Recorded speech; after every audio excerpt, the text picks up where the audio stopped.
Coronavirus, la epidemia. ¿Cuáles son los síntomas? ¿Cómo se transmite? ¿Qué puedo hacer para protegerme y prevenir la propagación de la enfermedad? Nuevo padecimiento que ha encendido las alarmas de los sistemas de salud. Coronavirus, la epidemia. ¿Qué tal? ¿Cómo le va? Muchas gracias por acompañarnos en el inicio de este programa especial que la Unidad de Medios de la Universidad de Guadalajara ha preparado para usted, nuestro televidente, nuestro radioescucha, la audiencia en general que nos sigue en el país a través de las diferentes televisoras que a partir de este momento se enlazan a la señal de Canal 44.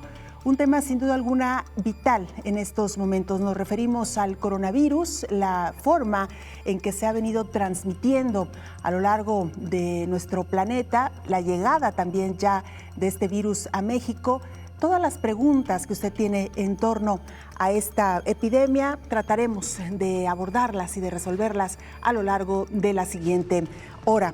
Le agradecemos a Canal 22, a TVT Televisión Tabasqueña, TV4 de la Unidad de Televisión de Guanajuato, el canal 9.1 de la Corporación Oaxaqueña de Radio y Televisión, por supuesto la señal de todos, Canal 44 y Radio Universidad de Guadalajara, a través de todas sus emisoras en el estado de Jalisco. Agradecemos que nos acompañen y se sumen a este programa especial. Así, estamos iniciando. La Organización Mundial de la Salud informó que el número de casos de coronavirus en el mundo asciende a más de 85,000, de los cuales más de 79,000 corresponden a China y más de 6,000 al resto del mundo. El coronavirus identificado como COVID-19 se ha extendido en 60 países con cerca de 90,000 casos y 3,000 decesos en al menos 2 meses. Para la Organización Mundial de la Salud, este problema de salud puede contenerse. Sin embargo, el número de nuevos casos notificados en el mundo ha superado los registros de China. La semana pasada, 7 países notificaron casos por primera vez: Brasil, Georgia, Grecia, Macedonia del Norte, Noruega, Pakistán y Rumania. Sin embargo, hay países que no han notificado ningún nuevo caso en las últimas semanas, como son Bélgica, Camboya, Federación de Rusia, Filipinas, India, Nepal, Sri Lanka y Vietnam. La OMS considera preocupante el repentino aumento en el número de casos en Italia, la República Islámica del Irán y la República de Corea, y considera como un mayor problema que países afectados no estén comunicando sobre la epidemia. Un equipo especial del organismo internacional viajó este fin de semana a Irán para prestar su apoyo al país. La OMS ha declarado que la epidemia COVID-19 constituye una emergencia de salud pública de importancia internacional, esto es, el mayor nivel de alarma. Bueno, pues ahí tiene usted este primer contexto de esta enfermedad que poco a poco avanza en el orbe y no podíamos realizar este programa sin el apoyo, sin el conocimiento de los expertos en la materia, porque al final de cuentas de esto se trata este programa especial, de llevar hasta usted información fidedigna, información comprobada, información científica en medio del caos que se ha generado a propósito de la aparición del coronavirus. Y es por ello que me da mucho gusto saludar a 2 grandes médicos de la Universidad de Guadalajara, ambos muy vinculados al Hospital Civil, nuestro gran hospital escuela, y ambos, por cierto, también expertos en infectología, el doctor Héctor Raúl Pérez Gómez y el doctor Jaime Andrade Villanueva. Bienvenidos ambos. Qué gusto, gracias. Belén. Muchísimas gracias por la invitación, gracias a nuestra universidad y a Canal 44. Muy buenos días, muchas gracias por la invitación. Gracias a ustedes, el doctor Héctor Raúl Pérez Gómez, exdirector de la Universidad, del Hospital de los Hospitales Civiles de nuestra ciudad, además con maestría en Ciencias Médicas, orientación en Medicina y también pues la especialidad en Infectología, en el caso del doctor Jaime Andrade Villanueva, con una maestría en Ciencias Médicas, especialista también en Infectología, y, bueno, actualmente director de los hospitales civiles. Yo quisiera, doctores, si les parece, iniciar, ahora sí que como dicen, por el principio. ¿Qué es el coronavirus? ¿Cómo surge esta enfermedad que hoy pues tiene al mundo preocupado? Por favor, doctor. Bueno, el coronavirus es un virus que tiene mucho tiempo de existencia. Estaban infectando normalmente a los humanos 4 tipos de coronavirus en tiempos estacionales. y es una enfermedad indistinguible de cualquier otra enfermedad que cause infecciones del tracto respiratorio superior. Sin embargo, desde el 2002 hubo una mutación de este coronavirus, particularmente por la recombinación que existió entre un murciélago con un gato en China, y es cuando aparece por primera vez un coronavirus que se le denominó el SARS. Este coronavirus fue una enfermedad que afectó varios países en el mundo con una tasa de mortalidad de aproximadamente 10%, y básicamente la mortalidad era en base a que generaba cuadros respiratorios severos. Pasan 10 años, este primer virus fue prácticamente un virus que desapareció, no fue un virus que se quedó, por ejemplo, como el caso de la influenza H1N1. Pasan 10 años y aparece otro nuevo virus que fue otro coronavirus que surge también a partir de la transmisión posiblemente del mismo murciélago, pero ahora un camello. Y este virus se le conoció como MERS, fue en el año 2012. Y este virus que causó también cuadros de enfermedades respiratorias superiores e inferiores severo, prácticamente se concentró en la península arábica. Sin embargo, la tasa de mortalidad de este virus fue mayor que el primer virus, que fue el SARS, que la tasa de mortalidad fue del 10%. Y bueno, es hasta finales del año 2019 cuando aparece este tercer virus, que inicialmente se le denominó el Novel Coronavirus 2019 por la Organización Mundial de la Salud, pero que posteriormente el Comité de Taxonomía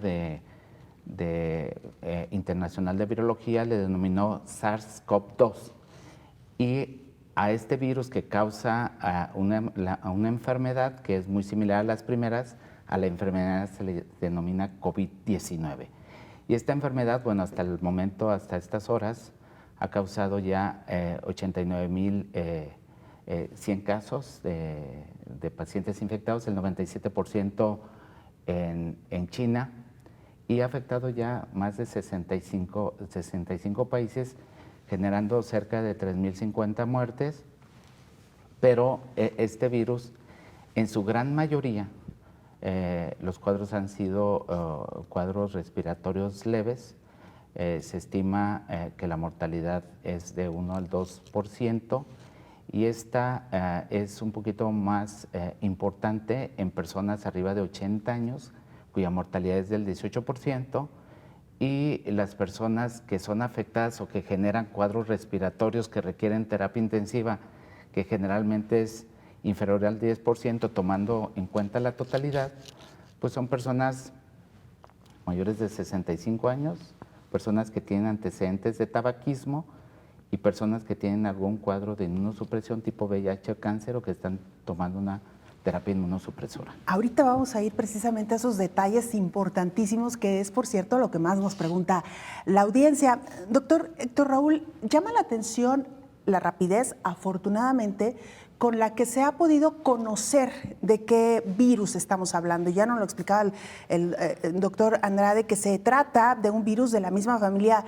del SARS, y también, bueno, que hoy por hoy esta enfermedad se conoce como el COVID-19. Esto nos permite también de alguna manera actuar de forma más pronta, doctor. Definitivamente, Belén.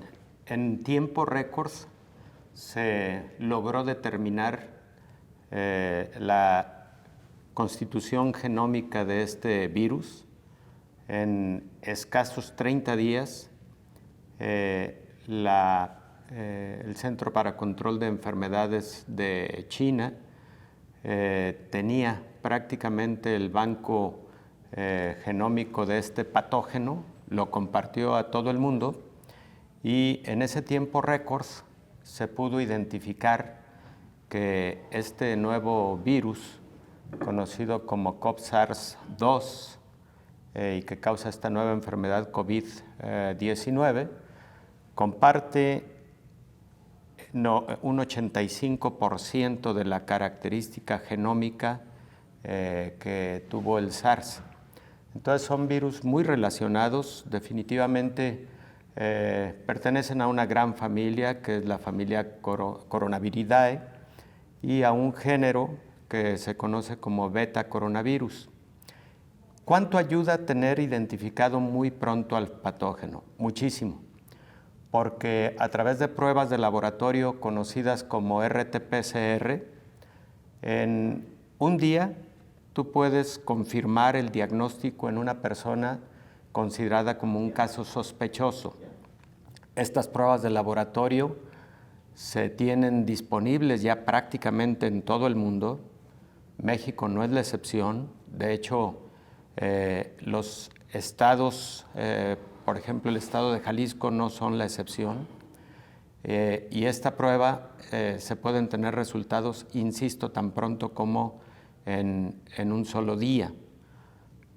Como consecuencia, tú puedes tener identificados a las personas que tuvieron contacto con un caso definitivo, con diagnóstico definitivo, y como consecuencia puedes establecer un cerco epidemiológico de buen nivel, confiable, que te permita generar la contención debida de esta enfermedad y evitar pues, la ola expansiva que una epidemia de esta naturaleza puede generar.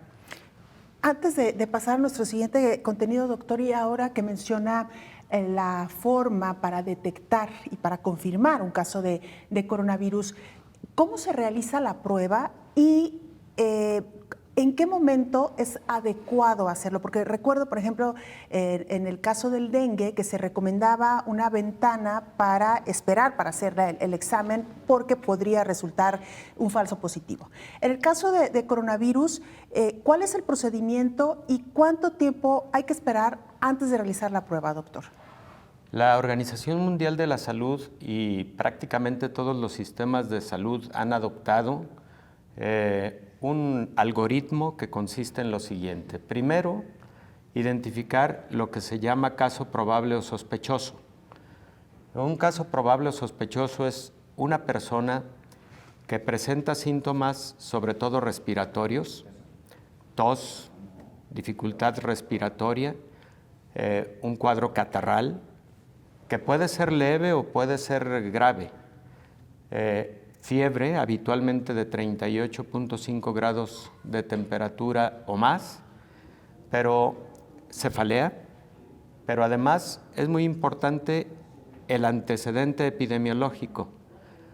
El antecedente epidemiológico consiste en haber estado en alguno de los lugares de alta transmisión en el mundo, como China, como Italia, como Japón, Singapur, Irán, por ejemplo, o haber estado en contacto con una persona con el diagnóstico definitivo de la enfermedad, y con este antecedente epidemiológico más la sintomatología, este caso es, digamos, catalogado como caso sospechoso o probable. A partir de ahí, ese paciente se somete al protocolo de diagnóstico con esta prueba. A partir de ahí, el paciente es aislado. A partir de ahí, el paciente además tiene una investigación epidemiológica de todos los contactos que pudo haber tenido para, insisto, generar ese cerco sanitario y evitar la propagación. Entonces, primero, definición de caso sospechoso, exámenes de laboratorio y actuación de acuerdo a la gravedad de la enfermedad. Doctor Andrade, si me permite, doctores, vamos a tener que hacer una muy breve pausa, pero retomamos cuál es el protocolo establecido, que nos lo acaba de explicar, y por supuesto, cuál es luego el procedimiento en cuanto a las pruebas laboratoriales, doctor Andrade. Si nos permite, regresando de la pausa. Vamos a hacer nuestra primera pausa, usted no se vaya. Este es nuestro programa especial Coronavirus, la epidemia.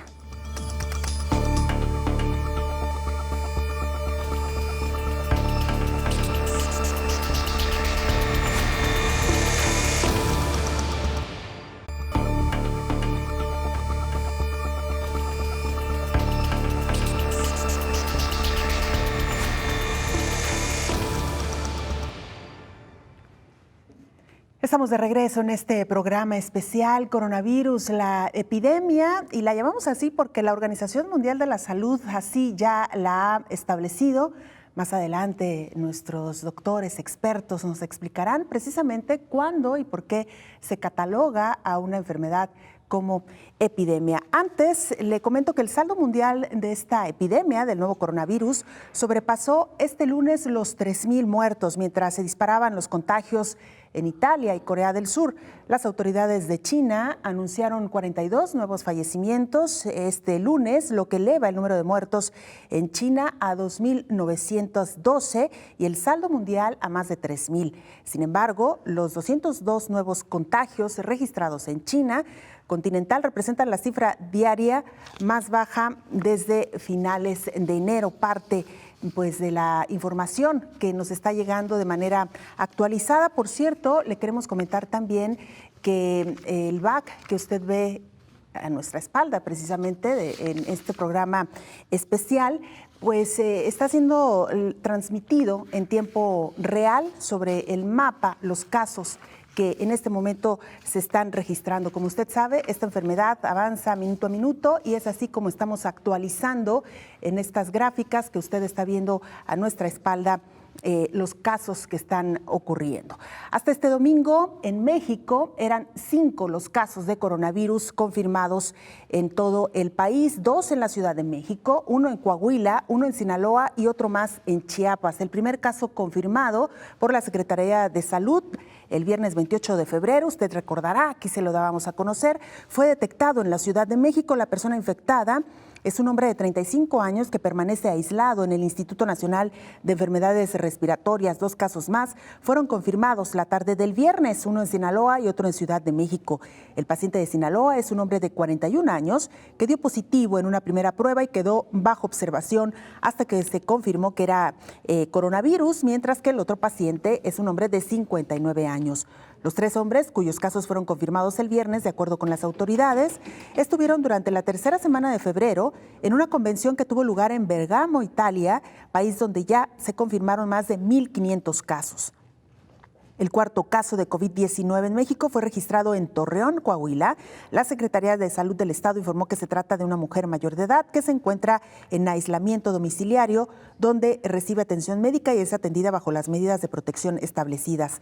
En Chiapas, la Secretaría de Salud del Estado informó este domingo del primer caso de coronavirus. Se trata de una joven de 18 años que viajó de Milán y en Italia era compañera de piso de la mujer que también resultó positiva en Torreón. La paciente se encuentra ya en etapa asintomática y recibiendo la atención necesaria, según el gobernador de la entidad, Rutilio Escandón. Bueno, esta es la actualización que hasta ahora tenemos sobre los casos de coronavirus ya confirmados en nuestro país. 5. Y vamos precisamente hasta Torreón. Ahí nuestros compañeros han estado muy pendientes también de esta situación. Un caso más que se suman a los que ya habíamos mencionado y que pues nos presentan desde Torreón la siguiente información. Adelante, los escuchamos. Hola, ¿qué tal? Muy buenos días, Belén. Te saludo desde el estado de Coahuila para darte a conocer sobre los sucesos que acontecieron este fin de semana en la ciudad de Torreón. El gobernador de Coahuila, Miguel Ángel Riquelme Solís, confirmó el primer caso de coronavirus en la entidad. Se trata del caso de una joven de 20 años que provenía de Italia. El mandatario estatal detalló que el caso se registró en el sector salud privado en Torreón, ya que fue certificado por el Sistema Nacional de Salud. Es una mujer de 20 años, la cual entre enero y febrero estuvo en Milán y llegó el martes 25 de febrero. A los 2 días, pues inició con los síntomas y venía con otros 2 jóvenes que ya se están buscando entre el gobierno federal y estatal para hacer una revisión adecuada. El gobernador aseguró que la paciente ya fue aislada, está en su casa con los cuidados necesarios, así como los medicamentos sugeridos para atemperar la permanencia del virus. El ejecutivo del estado, Miguel Riquelme, pidió que no alarmar a la población. Aseveró que el estado está preparado para evitar la propagación de algún brote. Informó que se hizo la adquisición del equipo necesario como cubrebocas, patas, gorros, entre otros. Y la noche del viernes, la Secretaría de Salud pues informó que ya había 3 casos confirmados de coronavirus COVID-19, así como tú lo estabas mencionando anteriormente. Y pues los consejos básicos, ¿verdad? De lavarse las manos, limpieza en las superficies, informarse, evitar viajar, cuidado al toser no estornudar, y si es mayor, evitar las áreas muy concurridas y quedarse en casa si está enfermo. La información que tenemos desde el estado de Coahuila, Belén. Denise Samaniego, muchas gracias por la información muy oportuna. Gracias, muy buenos días. Ahí seguimos al pendiente. La información en torno a este caso confirmado ya en el estado de Coahuila.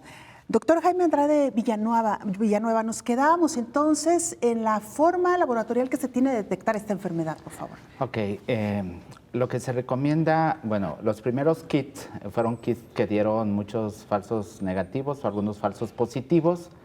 La primera prueba que se empezó a utilizar fue la de Hong Kong, pero posteriormente se vio que la de Berlín era la mejor prueba de PCR que se debería de hacer, y fue la que se extendió y es la que se tiene en este momento en el país. Lo que se recomienda es hacer una toma, particularmente lo más recomendado, más que en la parte posterior de la garganta, es en la nasofaringe. Es mucho mejor y más recomendable hacerlo en esa zona. Y también se puede tomar de suero y también se puede tomar de heces. De hecho, en China se ha visto que los pacientes pueden tener pruebas positivas en el suero y pruebas positivas en las heces, pero su significado en estos dos últimos especímenes aún no está totalmente validado para tomar pruebas en estos sitios. ¿Cuánto dura la realización de la prueba? En promedio, la realización de la prueba dura 6 horas. Después de 6 horas se puede dar un resultado positivo o negativo, y el INDRE es el Laboratorio Nacional de Referencia, que es el que confirma las pruebas, una segunda toma, después de que prácticamente ya todos los laboratorios estatales cuentan con la tecnología que fue transferida por el INDRE a los laboratorios estatales.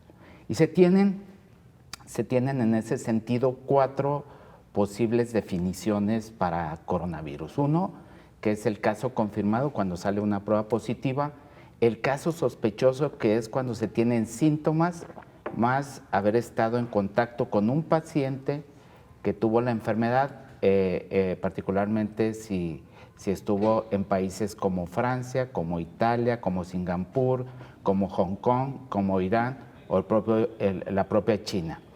Luego está el término de portador. De hecho, hay un portador. ¿Qué significa portador? Es a una persona que le sale una prueba positiva, pero está totalmente asintomático. Y existe el término de contacto. O sea, el contacto fue aquella persona que estuvo en contacto con un paciente positivo, pero que aún no ha desarrollado la enfermedad y aún no se le ha realizado la prueba. En ese sentido, quiero expresarte que hay una persona portadora asintomática en el Estado de México, y ahorita hay 3 contactos, por ejemplo, aquí en Jalisco, del paciente que se encuentra en Sinaloa. El paciente que se encuentra en Sinaloa fue un paciente que viajó de la Ciudad de México a Guadalajara, estuvo hospedado aquí en un hotel, tuvo contacto con 2 camaristas y una persona de recepción, además de que fue a cenar y acudió a una farmacia.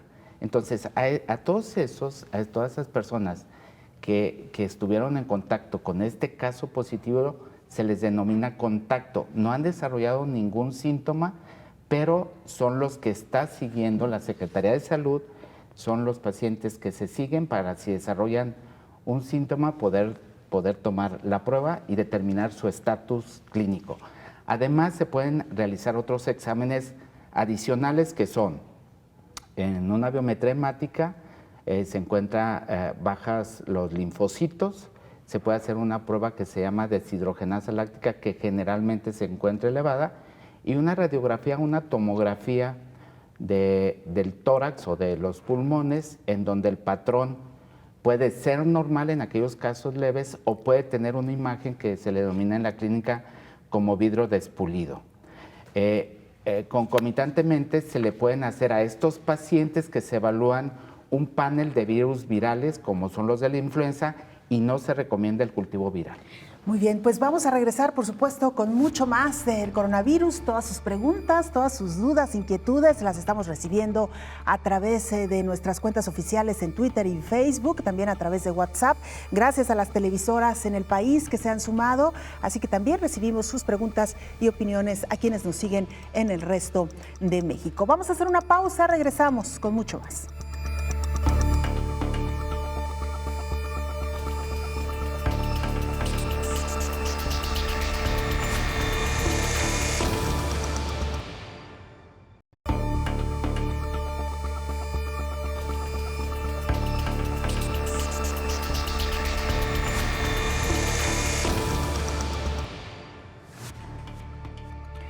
Las autoridades mexicanas lo dijeron muy claro cuando se conocieron los primeros casos de coronavirus en China y que poco a poco se fue extendiendo a otros países. Era cuestión de tiempo para que llegara a México y así fue. El pasado viernes nos enterábamos de los primeros casos de coronavirus en nuestro país. Hasta este momento ya suman 5 confirmados y precisamente hoy las autoridades han actualizado información al respecto. Nuestra compañera Guadalupe Franco de IMER estuvo esta mañana en la conferencia de prensa del presidente Andrés Manuel López Obrador.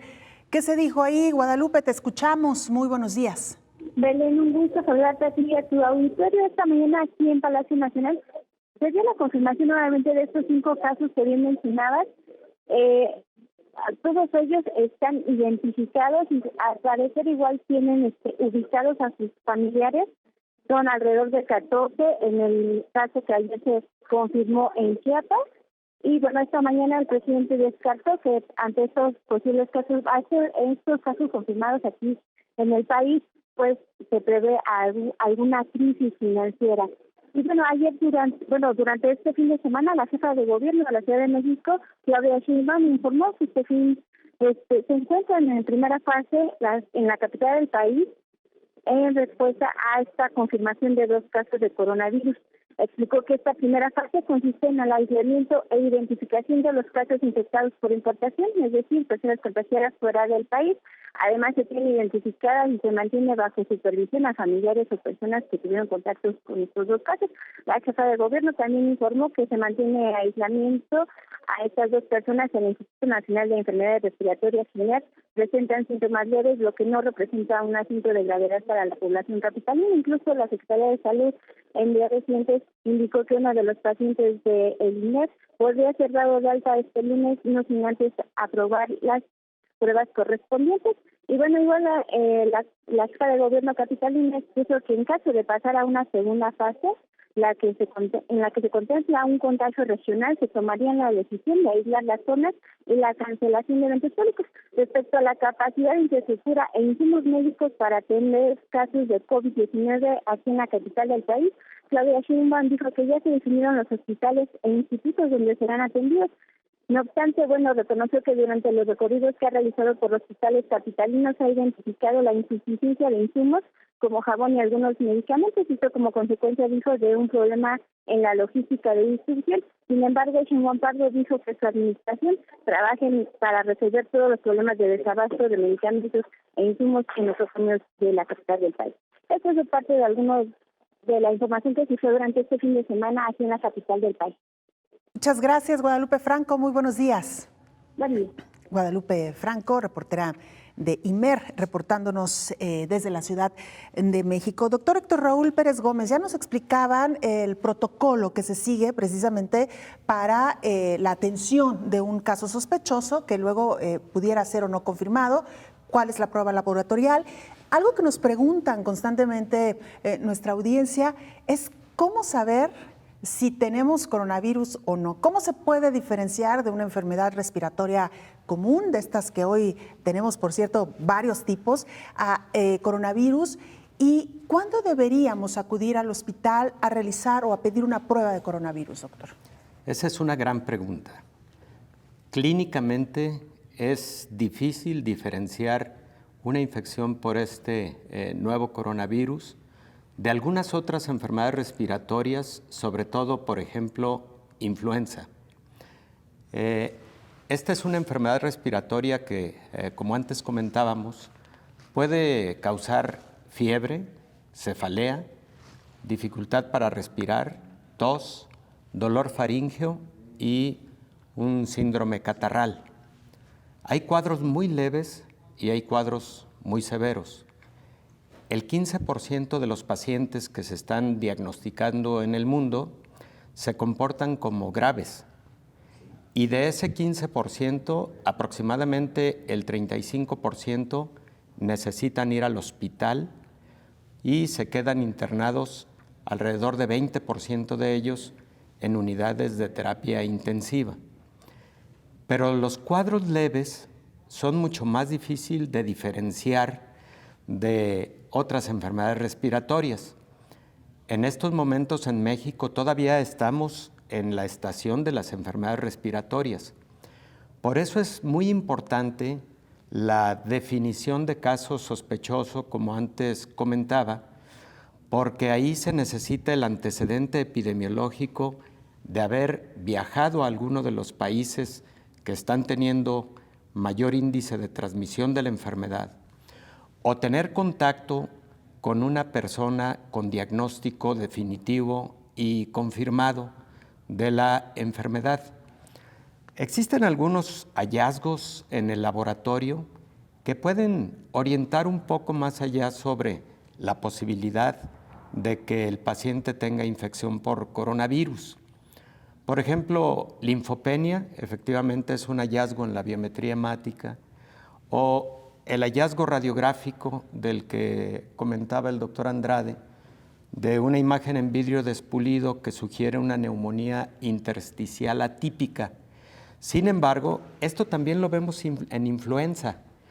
Por eso, si no nos concentramos a poder atender a la definición de caso probable o sospechoso, podemos correr el riesgo de que muchas personas entren incluso en pánico, teniendo síntomas respiratorios de esa naturaleza y pensando que ya tienen coronavirus.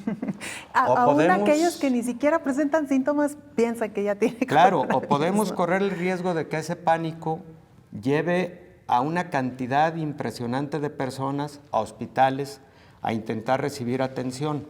Ahora, otro punto relativo a esta pregunta que nos haces, Belén, es ¿quién deberá acudir a recibir atención?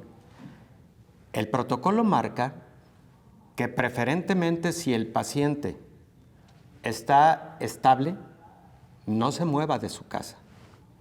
Si el paciente se encuentra estable, es preferible que llame a la autoridad sanitaria, le diga, tengo esta sintomatología, tuve un probable contacto con alguien que vino de Italia, por ejemplo, y la autoridad sanitaria acude, revisa el caso, lo define como caso probable o sospechoso, toma muestras y clínicamente determina si es un paciente que conviene llevar al hospital, incluso hay un protocolo para transportarlo, o preferentemente permanezca en casa y en casa le hacemos el correspondiente seguimiento. Permítame un momentito, doctor. Vamos a retomar, por supuesto, esta información importantísima que nos da, porque tenemos que hacer un enlace hasta Roma, Italia. Ahí se encuentra nuestra compañera Virginia Hebrero, corresponsal de EFE desde Roma. Virginia, sabemos que la situación en Italia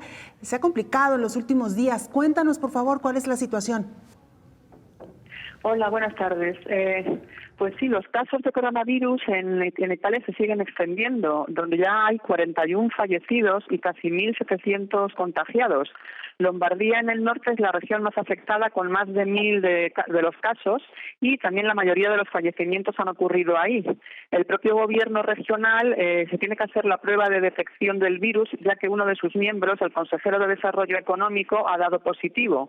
El consejero de Bienestar de Lombardía, Giulio Galera, lanzó un llamamiento para que los mayores de 65 años en las próximas 2 o 3 semanas salgan lo menos posible de sus casas, ya que la patología sabemos que es especialmente grave para las personas de más edad.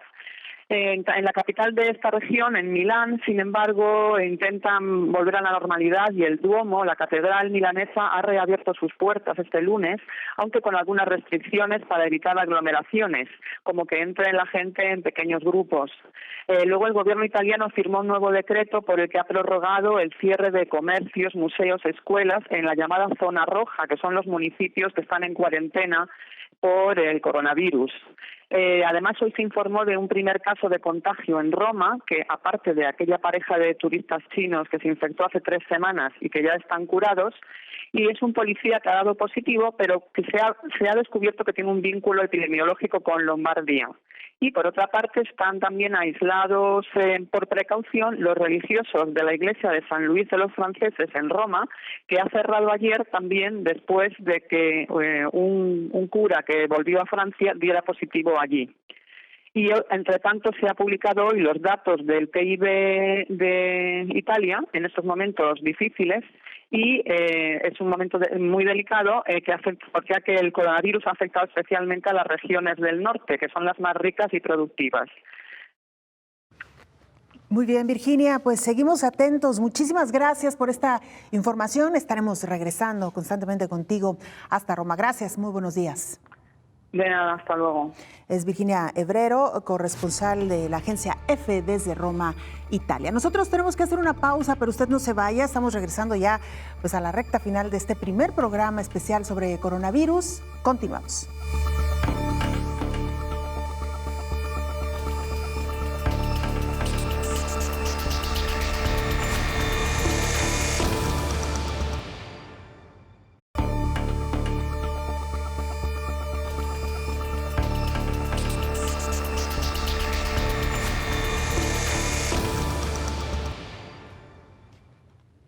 De la mañana ya con 47 minutos en este programa especial dedicado al coronavirus. Y mire, esta enfermedad que avanza en el mundo no solamente ha causado preocupación entre los habitantes ante un posible contagio, sino que también ha provocado ya estragos en el ámbito económico.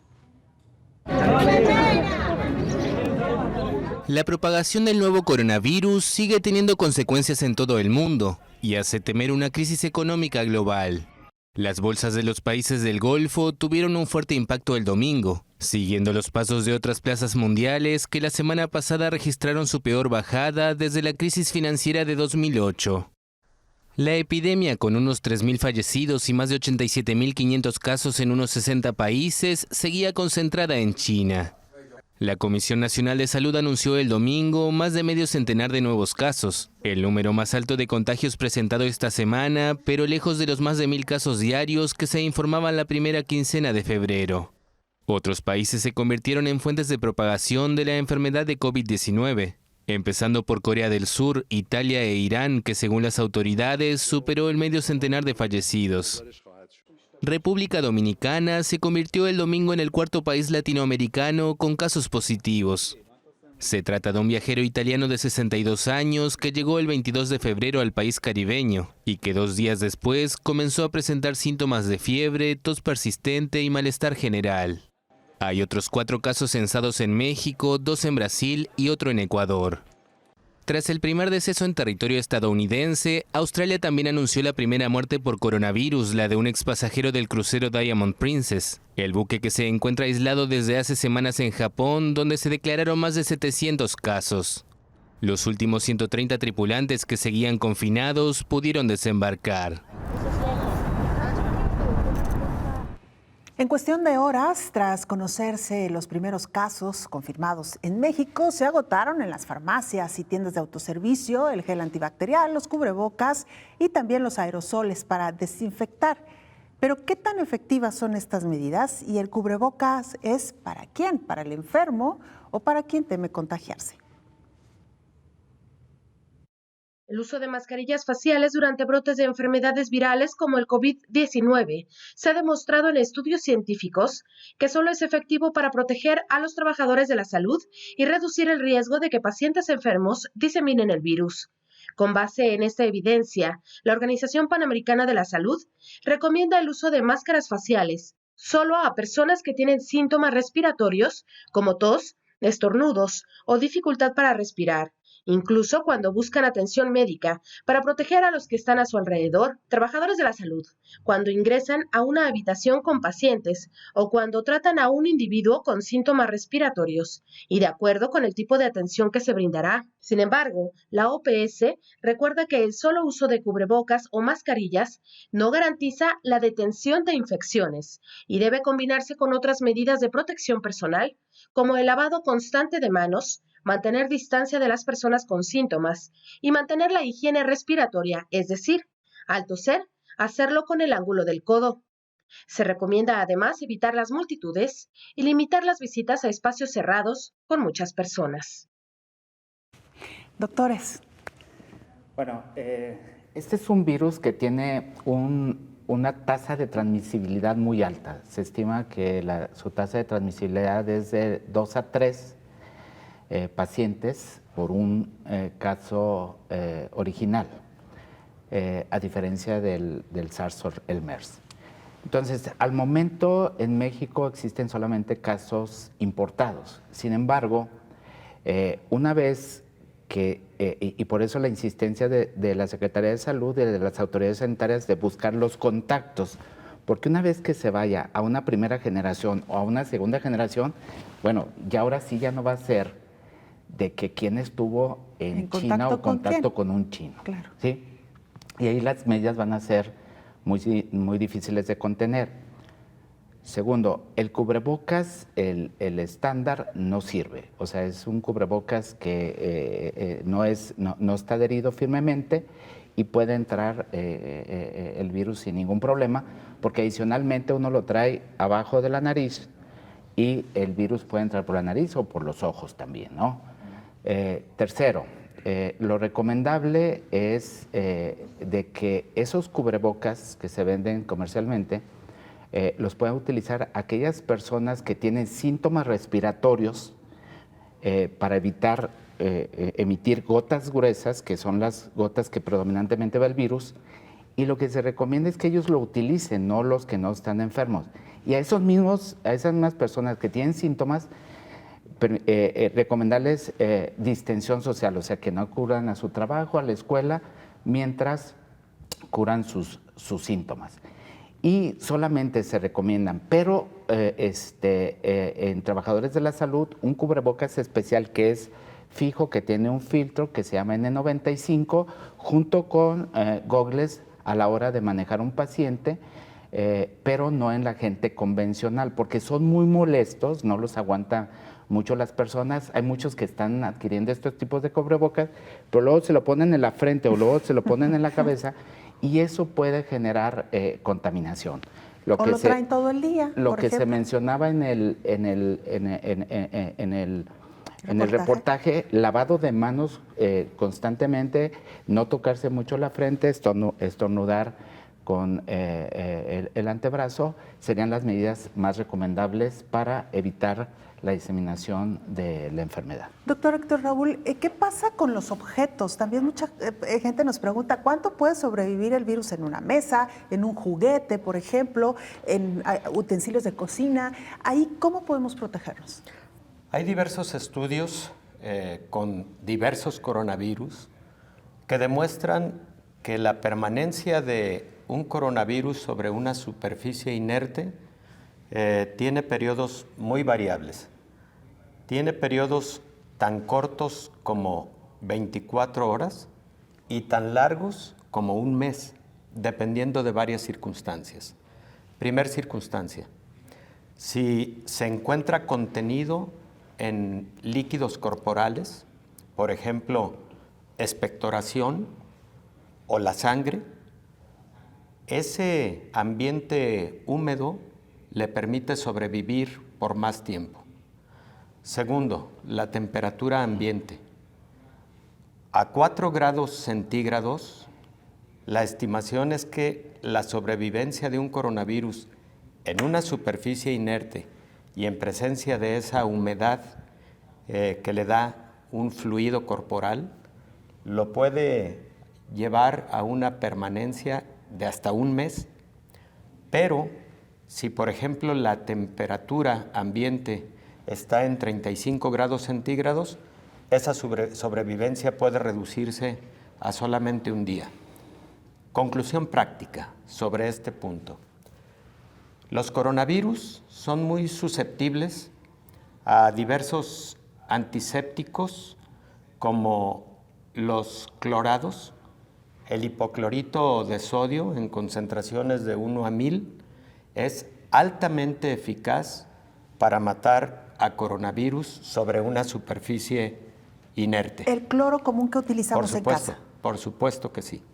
El cloro común, y hay otros antisépticos que se pueden utilizar en el ámbito hospitalario. El que más se utiliza es precisamente el cloro, incluso en el ámbito hospitalario, de tal manera que en ese sentido no tendríamos gran problema si consideramos tener ese hipoclorito de sodio y si no falta en las instituciones de salud. Y por otro lado, también es importante recordar, a propósito del uso de cubrebocas, que a quien más protege es al resto de los contactos cuando quien se lo aplica es el propio enfermo. La distancia de 2 metros es fundamental, porque si muchos pacientes van a permanecer en su hogar durante 14 días, por cierto, que es la cuarentena establecida por el periodo de incubación que tiene esta enfermedad, que es en promedio de 5.7 días, con un rango de 2 días hasta 18 días, por eso el periodo de cuarentena es de 14 días. Es importante que si va a permanecer en casa, también los demás integrantes en el hogar mantengan las medidas de distanciamiento, por lo menos a esa distancia. Doctor Héctor Raúl Pérez Gómez, doctor Jaime Andrade Villanueva, infectólogos, expertos en el tema, muchas gracias por habernos acompañado. Nos vemos de nueva cuenta el día de mañana, al punto de las 9. Usted también, aquí lo esperamos. Gracias y muy buenos días. Coronavirus, la epidemia. ¿Cuáles son los síntomas? ¿Cómo se transmite? ¿Qué puedo hacer para protegerme y prevenir la propagación de la enfermedad? Nuevo padecimiento que ha encendido las alarmas de los sistemas de salud. Coronavirus, la epidemia.